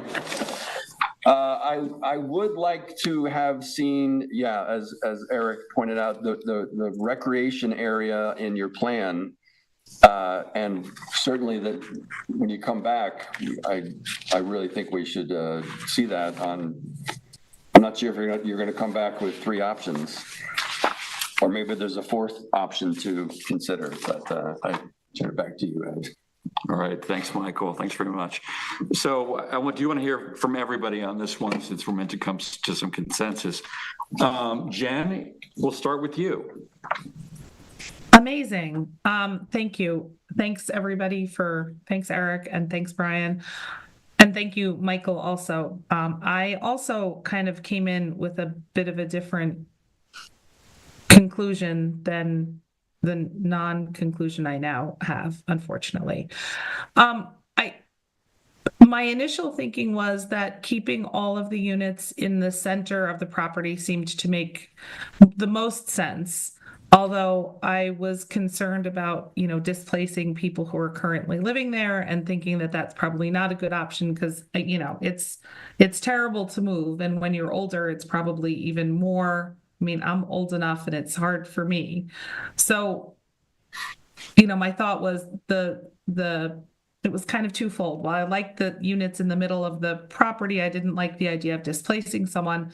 I did not initially like the idea of any units on the western end because I felt like that they were sort of isolated from the rest of the community. And I didn't love that. But now with the comment that the senior center is the adjoining property on that side, and it is town-owned property, and perhaps that could be developed, that kind of changes my mind a little bit, that it might be more of a very long-term plan. Wherein the scenic easement wouldn't matter quite as much if the property just to the south were going to be developed for a similar use. So I don't know. I don't know. All right, it sounds like you're leaning toward this option that's on the screen right now, 3. Well, if we're going to take like a really broad view of what the town's general plan is, then this option 3 might be the best, because it would be less of a disturbance for the rest of the community during the building process. And if the town indeed does have the idea of perhaps turning the current senior center into more affordable housing, I guess the question is it in the affordable housing district? I'm assuming it is, since it's literally right next door. Yeah. It's not. It's not, of course it's not. Yeah, so I don't know if the town is not considering using that property for a similar purpose, then I think putting them in the center of the property would be the best bet, because I do feel like that is it would include these new units in the community as a whole, and keep the scenic easements, pristine to the extent that they are. All right, so tell me where you I think it's a very much needed addition to this property.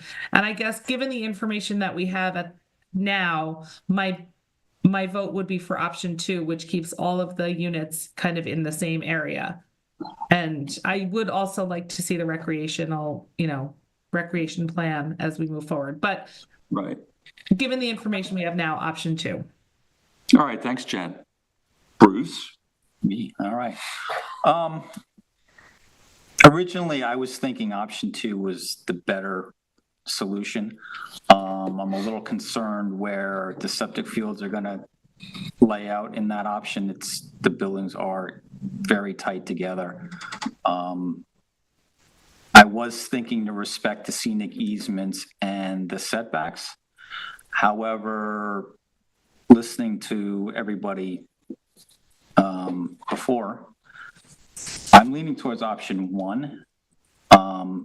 I think it preserves some of the eastern portion of the property. And with 3 units towards the west, I don't really have a problem with going across the scenic easement. It does not look like it's a big infraction. And understanding that it does back up to the senior center, I don't see that as an issue. So I'm back to option 1. Back to 1, okay. Yeah. Reed? I think more affordable housing in the town is a huge plus for our community. I have a question for you. You tripped me up a little bit when you were talking about your opposition to option 2. You said something about you might not qualify for funding or something. What did you mean by that? Yeah, so option Phase. 2, the way that it was proposed by the planning department was to phase the construction. So we could keep seniors in the current building that's there, build the left complex first, move those seniors into that one, and then do the right complex. That's gonna have a funding input. We researched that issue, and they'll see that as a 2 construction plan, and we don't have enough units in any one construction to maintain financing on that. So that creates a funding issue, and we've hired people just to look at the funding, as you can imagine, on a project like this. Okay, thank you. I think the planning department has put forward a rather compelling case with 3 specific reasons why option 2 is the most sensible option. So that's what I would go with. And I like the idea of the recreation area being, towards the front near the common driveway. So that would be my choice. Okay. Yeah, but I think with option 2, wouldn't we have to get rid of one of the cottages to make that fit? Well, clearly, at least one. At least one, As right? many as 3, perhaps, actually. So, yeah, okay. So in option 2, then, one of those existing cottages would have to be removed. At least. At least. Yeah. And then if you want to add the recreation area back in, which we need to, that would be another one we'd have to remove. Right. Right. Right. So 2, yeah. And there's this possibility, as Eric was describing it earlier, there might be one to the right to create the additional units that would you be losing by taking out the second cottage. You might need to eliminate a 3rd one, right, at the property line. But it should be nice and properly done, right? I mean, you could put affordable housing all throughout that entire parcel if you wanted, but I don't know. I think you really should go about it. No, I agree that the proposed is a more efficient use. Yeah. The clustered, the way it is now, obviously is not that efficient, so. Okay. Yeah. Okay, thanks, Rick. Ava? Well, while I agree that option 2 appears to be the most efficient, in my view, and I'm not an accountant or a banker, I think from a financial standpoint, it would create a major burden, which does not appear to be feasible. I think you'd have a possible domino effect with septic, and these are the existing structures. I'm familiar with this whole community. The existing structures are not in the best repair. It was made comment by the planning department that the septic is already having issues. I think this would put an undue burden, again, without knowing what the ultimate plans are. Initially, option 1 to me was the more favorable option. I agree with Bruce on that, right? You mentioned that, right? Where you're cutting into that western parcel a bit, but you're still preserving some, the vegetation there. It is close to the current senior center, which again, in the long haul, will not be there, but it is town-owned property, so TBD as to what that will, be developed as.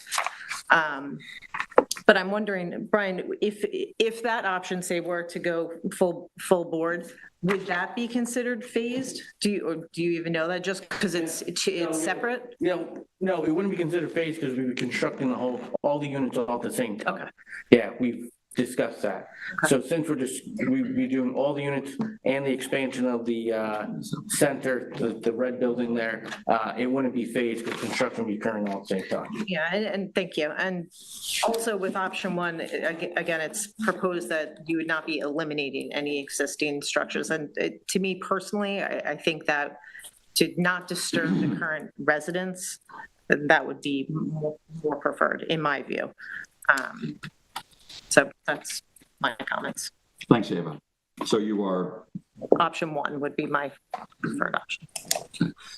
I do want to clarify just real quick, and Brian can correct me if I'm wrong, but option one, which is up in front of you, would require, at least unless there's something creative that I'm missing, but would require the removal of a cottage if they're going to comply with the recreation area requirement. Because basically the middle new units there are being put where the garden and recreation area is right now. So if I go through, option two, obviously we talked about you got to remove a cottage for this row to the right. Option three is, I believe, the only one that would, and again, it was stated as the applicant's preference, but it's the only one that allows you to leave that recreation area and not need to remove any of the existing cottages. So I just want to be clear on that. Yeah, I think if we could put back option one, I have to measure the area between the two buildings to the right of the proposed. That might give us some recreation area, and then by the current rec center area, well, that's parking in there, but I got to measure that area to see how much square footage we have there, and then we'll have to see. But I understand the issue, and we'll look at it and figure out exact placement. So you believe that is possible? I think between the two, essentially the second and third building coming off Abraham's Path on the north side of the property, we might have enough room there. But I have to measure it out. But it's our largest area. Yeah. Okay, I'm also for option one. I'm very strongly in favor of option one, and I'm definitely against option two, which is the one that's being proposed by the planning department. I think squeezing all of those buildings into that area is just what I understand what the planning department is trying to do. They're trying to preserve the scenic easement, the setbacks, but by doing that, and I know there's value to that, but by doing that, you're sacrificing so many other things, so many more important things. You're eliminating space. You're getting rid of existing cottages, and you're jamming everything tightly into that middle ground. As far as the western portion, I think, building maybe a third to 40% of it on the eastern side of the western portion is not really going to be that much of a detriment to the buffer. You still have some kind of a buffer. As it stands now, it's not much of a buffer anyway, because it's not exactly a sylvan forest, right now. I mean, there's just these, if you've been there, you can see right through it. And the other thing is recreational area. That's kind of a misnomer for what's there. But what's important is space. And whether you call it recreational area or it's just open space, I think that's important. And the planning department's plan interferes with that open space. So Yeah, I'm definitely for option one. I'm glad that there were two other board members that voted for that. Okay. Can I just pipe in one more time, you guys? Sorry. I did not understand that option two would get rid of as many current units, so kind of the net gain would be so much less. Well, So they'd be replaced, right? they'd be replaced. Yeah. There'd still be 60 units on the property. Okay. Sorry. Okay. So, Are you sticking to two, Jen? Option two? Yeah, I think I'm sticking to option two. Okay. All right. Well, I am for option one, actually, which is interesting. I've run the whole gamut tonight. I started out strongly behind two because I think, that there are many good reasons why two would be the ideal situation under, ideal circumstances, which meaning that financing were not a problem because clearly option two requires a phased approach, right? And that would really kind of mess up the whole financing structure and the additional cost of having to replace units that already exist. So I think it's sort of a non-starter from that point of view. As much, Eric, as you sold me hard on it earlier today, I think I moved away from two. I actually went to three for a minute, thinking let's move everything new to squeeze it in on the western side because you're right. I mean, that area is not a beautiful sylvan forest, but it's it's not bad though. No, it's okay. It's all right, and I like the idea of seeing an undeveloped land as you come up Springs Fireplace Road. Yeah. But it sort of felt like it was the least intrusive, in a lot of ways, and would leave everyone else in place, and it would allow you to kind of keep the garden that already exists, meet that requirement. But as I've listened to everyone else talk about it, I've moved from 3 to 1. Because I do think that there is an opportunity to replace the garden recreation area, whatever we're calling it, in that area, Brian, that you pointed out. And I think that it serves as all ends here to me, right? It preserves more of the scenic easement to the west. It requires no real upset to people already living in the place, and it provides an area, it seems, to be able to provide for the recreation area. So I feel good about one. I have one comment. Because I don't have you marked down here. Because I'm all over the place. What if the senior center becomes more affordable housing? So you have an affordable housing complex. Why not go with option 3 if that potentially is the case?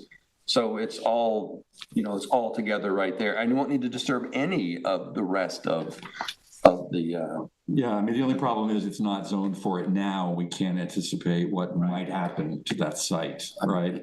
We need to act on today's, what we know today.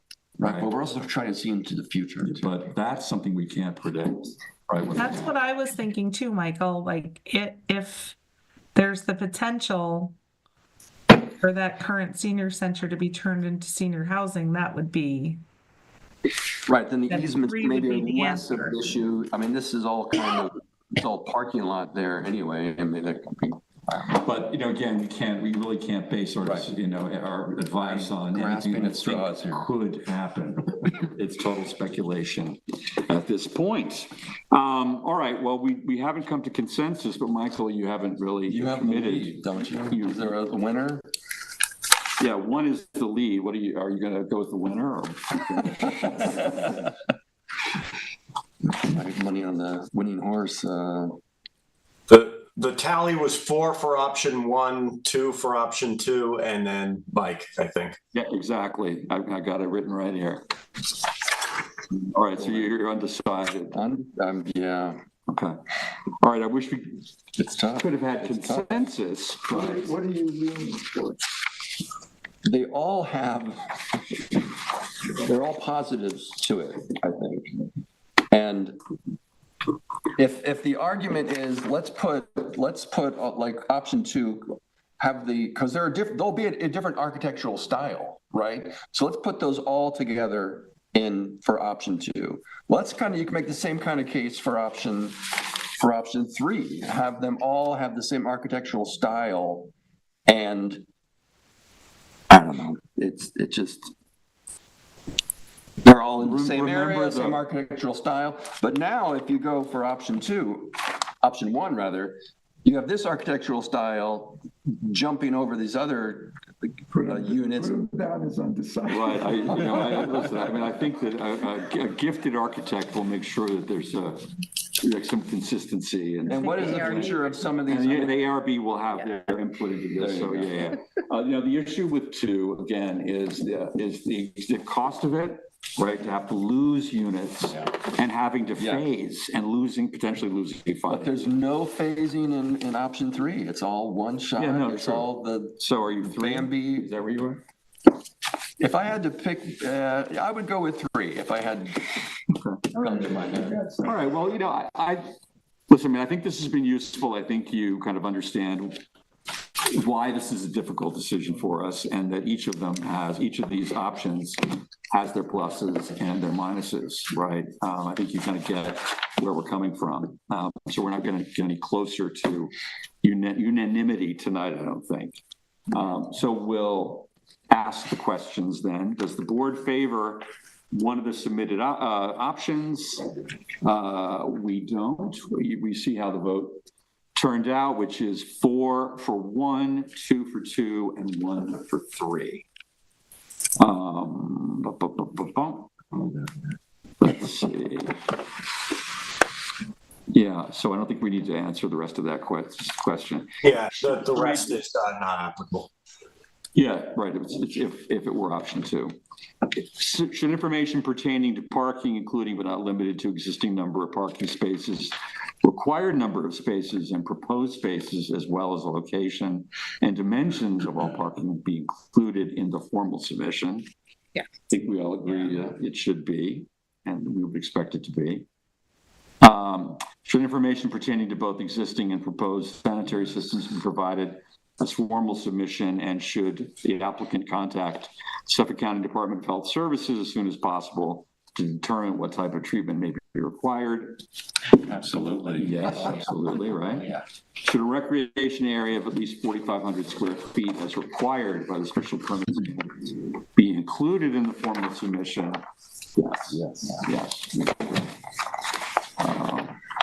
I know that you wanted to speak. We're not accepting public comments tonight. This is a preliminary site review.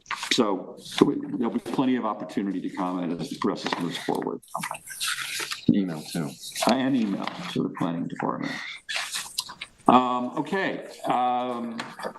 Brian, I hope you got some good input. Yeah, thank you. All right. Thank you. Thanks very much. All right.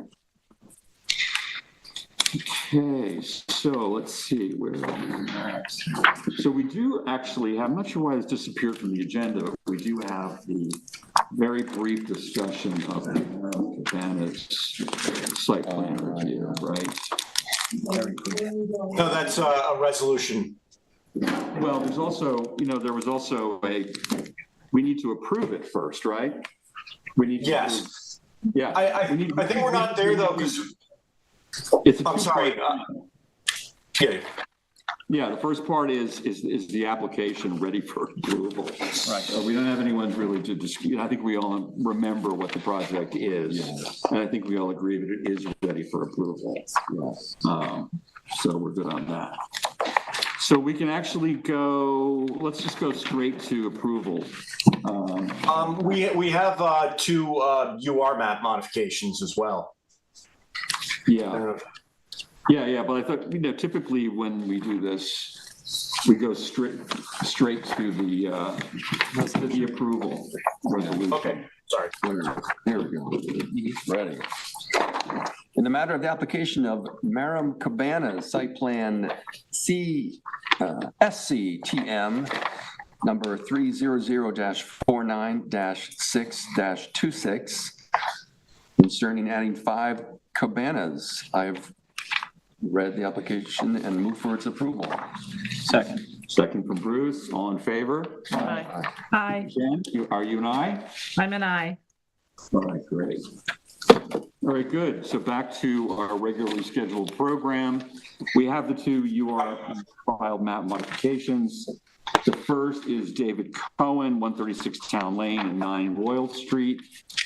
Did you have some comments about that, Eric? I do, very brief ones. I'm sorry, I was just trying to set up visuals. Did you, on Maram Cabanas, did you note that health department approval wasn't required? Oh, we didn't, and that is true. Yeah. So redo that as amended. As amended. Yeah, I think you, yeah, we're, just to be clear, the planning department included a condition in that resolution that the applicants obtain health department approval. That's not needed for that project. So that condition should be struck. All right, let's take a redo on that. I think you just need to say the name of the thing and as amended, and we're done. In the matter of the application, the Maram Cabanas, as amended. I've read the application, move for its approval. Approval as amended. As amended. Second. Still second it, and all in favor? Okay. Aye. All right, great. Thanks, Sarah, for pointing that out. I forgot about that. No problem. Sorry, I was slow on the draw. Yeah, that's all right. So did you have some comments about the Cohen? We've actually spent time on this in the past at 136 Town Lane and 9 Royal Street. Did you want to make a few comments about that? Yeah, I mean, just very briefly that you received comments from the town engineer.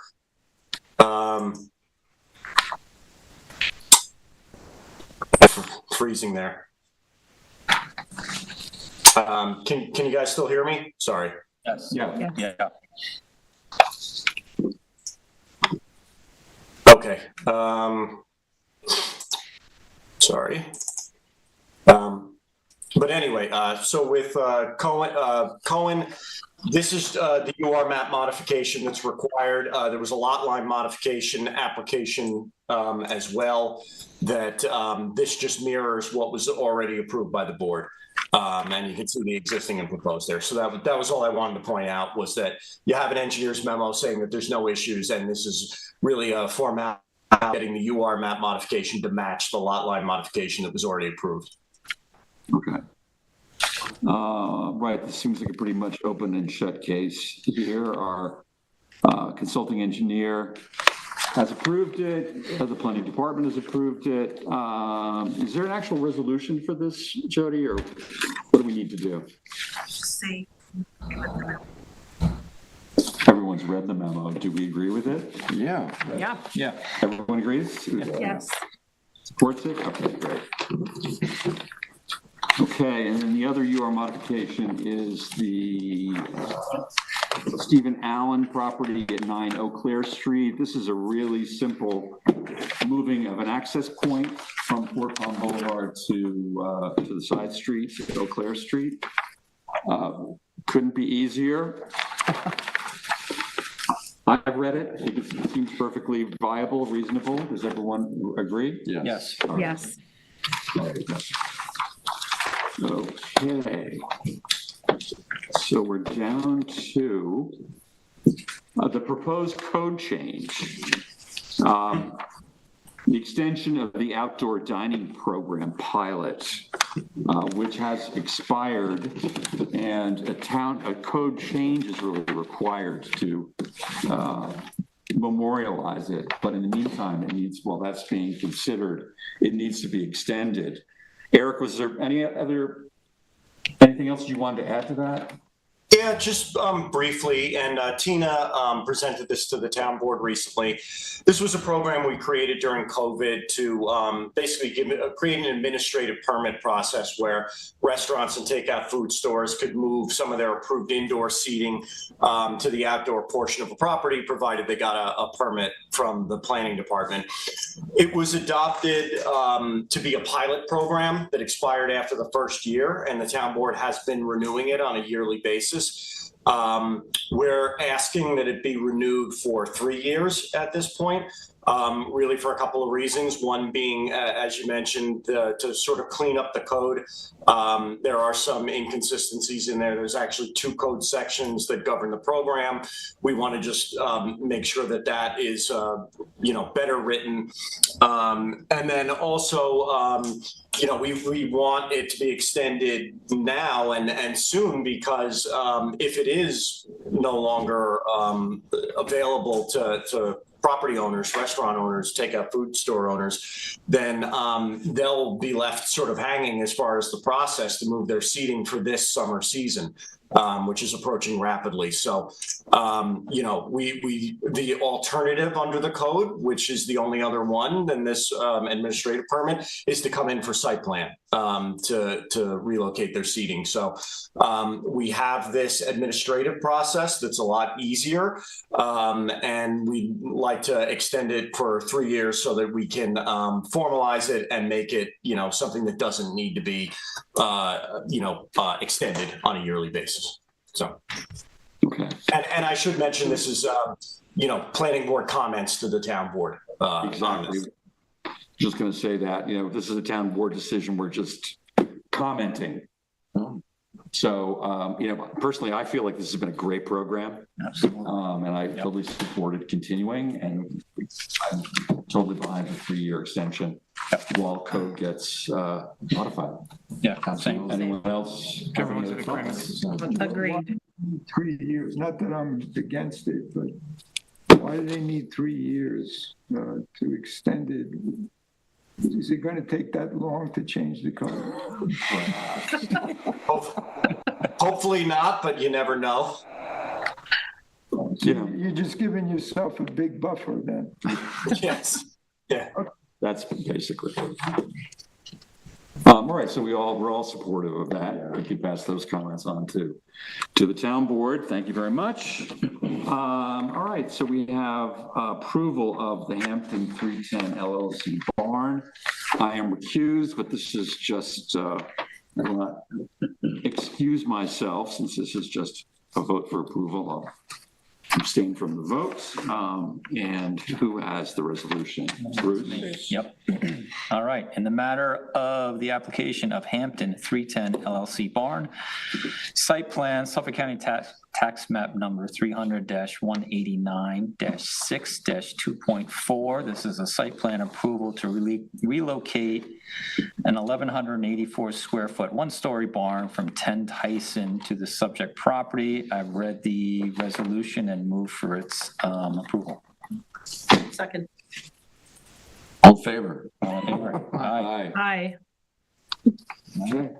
Great. And recused. Well done. So there we go.